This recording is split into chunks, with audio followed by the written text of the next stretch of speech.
पीर साहब पगार चवनि था त आसिफ ज़रदारी साहब प्रेसिडेंट साहब ॾेई छॾी आहे मंज़ूरी, त हाणे असीं छा था करे सघूं, असीं त हारायल माण्हू आहियूं। हिते थोरो पीर साहब सां एतिराम ऐं इज़त सां, लेकिन ॻाल्हि इहा आहे त हीउ को खटियलनि हारायलनि जो मसइलो न आहे, हीउ त सिंध जे माण्हुनि जो मसइलो आहे। सिंध त न हारायो आहे न खटियो आहे।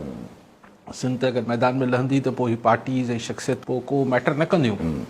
लेकिन थोरो टेक्निकल मूं अॼु जांच वरिती त हीउ जेको चयो वञे थो त ज़रदारी साहब अप्रूवल ॾिनो, त पाण बि हैरान हूंदा हुआसीं त हिकिड़े 216 अरब रुपए जो हीउ प्रोजेक्ट आहे जेको सिर्फ़ु चोलिस्तान वारो आहे, जेके स्ट्रेटेजिक कैनाल्स चवनि था, त इहो सदर साहब खे अप्रूवल ॾेई सघे थो। हीउ त एक्निक में वेंदो, पोइ एक्निक मां अगरि या CCI में वेंदो, पोइ प्राइम मिनिस्टर। हीउ हिकिड़ो फाइनेंशियल मैटर आहे, एग्जीक्यूटिव मामिलो आहे त थियो छा हो।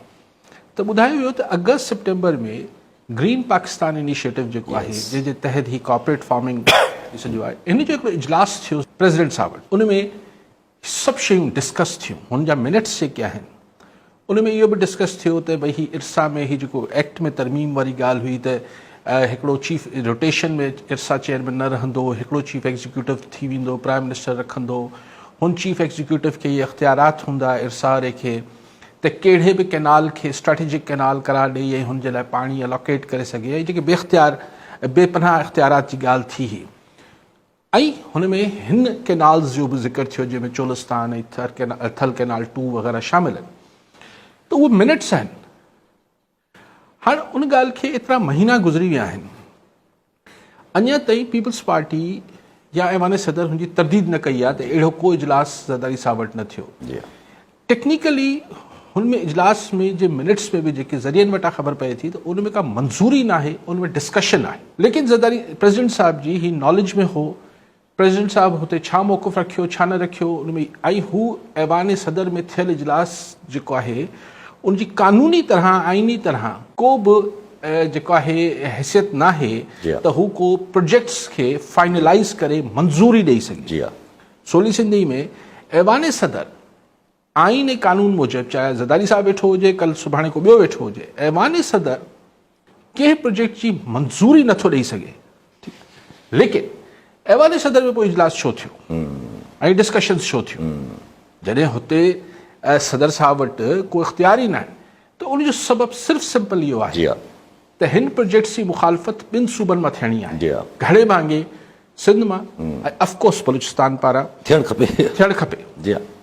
हिन महिल ॿिन्ही जायुनि ते पीपल्स पार्टी जी हुकूमत आहे ऐं ऐवान सदर में ज़रदारी साहब जेके आहिनि हू ऑफकोर्स पार्टी जा हेड आहिनि। त हिन सियासी सबब खां सवाइ ऐवान सदर मां को इजलास करण बि सम्झ खां ॿाहिरि आहे। सवाइ इहो आहे त ठीकु आहे हेड ऑफ द स्टेट आहिनि, हुन सां अगरि को कचहरी या सलाह मशवरा थिया हुजनि त ॿी ॻाल्हि, मंज़ूरी नथी ॾेई सघे ऐवान सदर। लेकिन ख़ुदा ख़बर इहा ॻाल्हि छो पीपल्स पार्टी वारा अञा ताईं या ऐवान सदर हिन जी वज़ाहत नथो करे, जो आम माण्हू त छॾियो, पर पीर साहब पगारे जहिड़ो मोतबर माण्हू बि इहा ॻाल्हि चए थो त सदर ने मंजूरी दे दी है। सदर कैसे मंजूरी दे सकता है? न NOC ने जी मंजूरी दे दी, गारंटी दे दी, मंजूरी ॾेई नथो सघे न सर। हा, उहो इहो चई सघे थो बतौर, उहो बि बतौर सदर न, बतौर पीपल्स पार्टी अॻुवाण जे या सरबराह जे, त ठीकु आहे सिंध ऐं बलूचिस्तान मुखालफ़त न कंदी, अहिड़ी का ॻाल्हि न थी आहे। सो हिनजी छो अञा ताईं ही एम्बिग्यूटी आहे। ऐं पीर साहब वटि शायदि हुनजो सियासी ॼाण आहे, जेको हू एलिजिडली मुबैना तौर ते हुनजो ख़्यालु आहे त शायदि ज़रदारी साहब इन प्रिंसिपल हिन सां एग्री कयो आहे, पर ज़ाहिरी तरह हाणे सदर साहब एग्री कयो आहे न कयो आहे हुनजी त का वज़ाहत नथी थिए। ज़ाहिरी तरह संदसि पार्टी जी हुकूमत सिंध में आहे, हू मुखालफ़त करे थी ज़ाहिरी तरह। लेकिन हिते बि सुवालु आहे, ही सिंध हुकूमत जो इहो क्लियर मौक़िफ़ आहे त बिल्कुलु सही मौक़िफ़ आहे त भई CNW जेको आहे हुनजी कमेटी उहो ई फ़ैसिलो नथी करे सघे। हुन 216 अरब रुपए जो ही प्रोजेक्ट आहे त हीउ प्रोजेक्ट वञिणो आहे CCI इकनिक में, पर निगरान हुकूमत जे दौर में इकनिक हिन खे कंडीशनल कयो CCI सां जी मंज़ूरी सां, काउंसिल ऑफ कॉमन इंट्रस्ट सां। त पीपल्स पार्टी बारहा चए पई त CCI जो इजलास घुरायो वञे, काउंसिल ऑफ कॉमन इंट्रस्ट जो, मुश्तरका मुफ़ादात जी काउंसिल चए त पई पीपल्स पार्टी, डिमांड थिए पई, CM साहब बि कनि पिया, पर जेको आर्टिकल 154 क्लॉज 3 आहे या 4 आहे, उन में त इहो लिखियलु आहे त प्राइम मिनिस्टर जेको आहे हू कंहिं बि सूबे जी रिक्वेस्ट ते इजलास कन्वीन कंदो, इजलास घुराईंदो। त ही ऑफिशियली सिंध गवर्नमेंट छो नथी इहा रिक्वेस्ट करे, जेको समरी मोकिलबी आहे, छा प्रोसीजर हूंदो आहे, त ऑफिशियली मोकिले प्राइम मिनिस्टर खे त सही तव्हां इजलास घुरायो। पोइ अगरि प्राइम मिनिस्टर इजलास नथो घुराए त पोइ त आइन सां भंजकड़ी थी पवंदी। हीउ सिर्फ़ु ज़बानी कलामी छो मुतालबो पियो थिए, हीउ लिखत में प्राइम मिनिस्टर खां छो नथो मुतालबो थिए त तव्हां हिन मसइले ते CCI घुरायो, CCI जो इजलास। को मसलहत हूंदी, मूंखे ख़बर न आहे छो नथो घुरायो वञे।